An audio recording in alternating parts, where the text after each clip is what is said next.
Alright, you guys, ZFR back here, and this is going to be my review for The Walking Dead Season 9, Episode 3, Warning Signs. And man, this was an interesting episode. I actually really enjoyed this episode. I can see a lot of people saying right off the bat that this wasn't their favorite episode so far, that it felt a little bit slower and weaker than the other ones, which I will agree with. It definitely, out of the three we've gotten so far this season, this definitely is the lesser episode out of the three of them.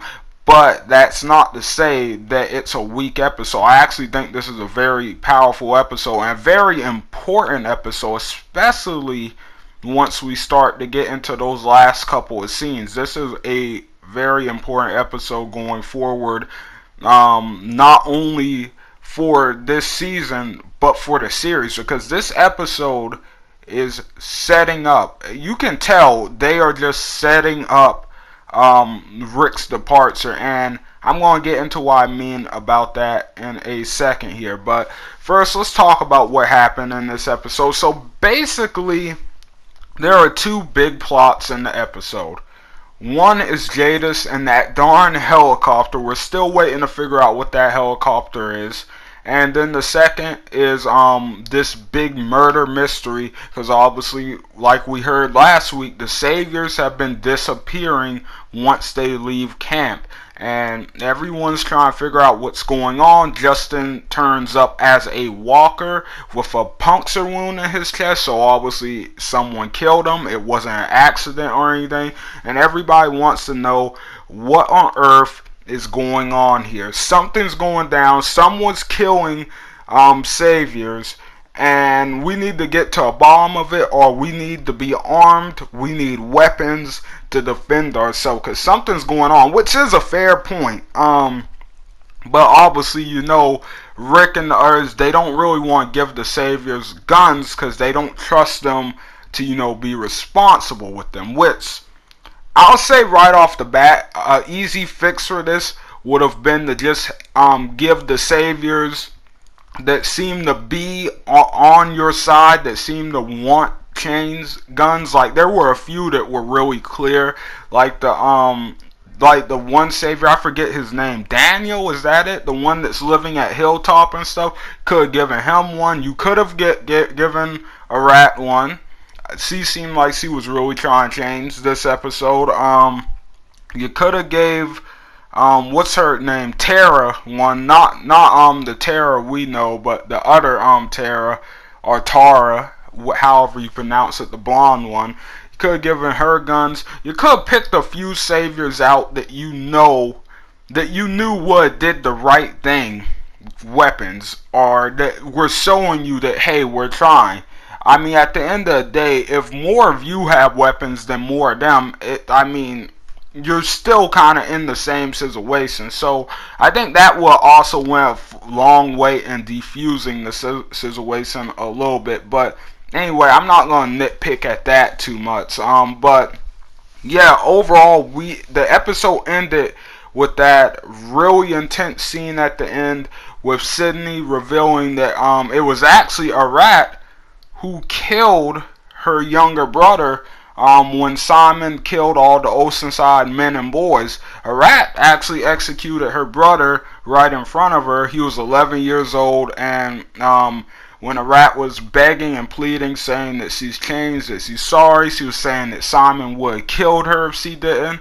But, you know, Sydney kind of throws a bunch of other details back in her face about how she was smiling when she did it, how she uttered the words, those same words Negan said right before he killed Glenn with that baseball bat with Lucille.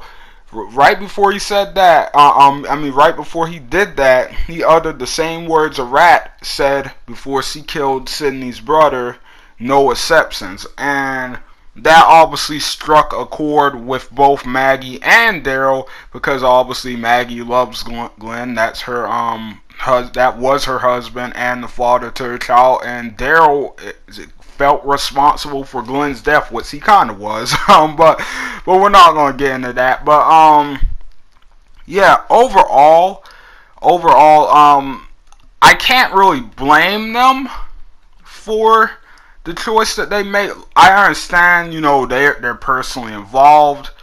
The whole revenge aspect must seem appealing to them, but overall, man, this is going to have a massive effect on the communities going into the next episode. I think we're really going to see things start to fall apart over the next 2 episodes, and by the end of episode 5, I think Rick is somehow, some way, I don't know how he's going to do it. There are spoilers out there, but don't worry, there won't be any of that on this channel.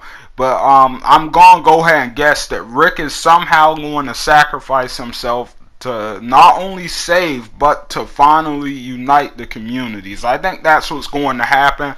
I don't know how it's going to go down, but that would be my guess with the direction we see them going.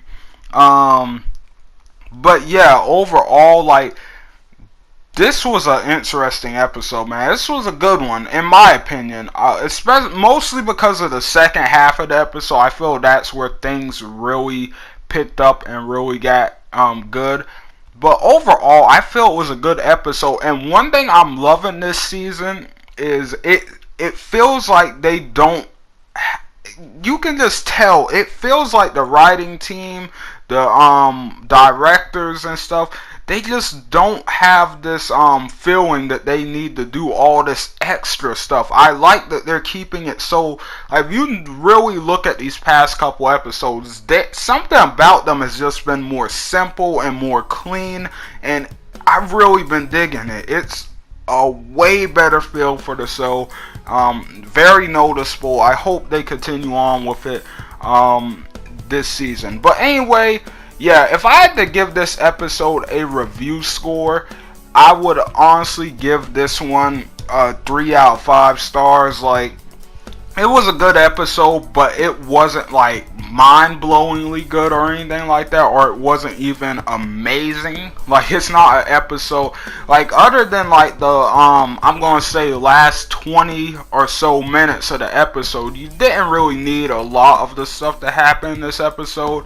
I mean, a good portion of it is just Rick chilling with Masone and stuff, and Judith, and then the Jadis and Gabriel stuff. Oh yeah, Jadis and Gabriel stuff, yeah.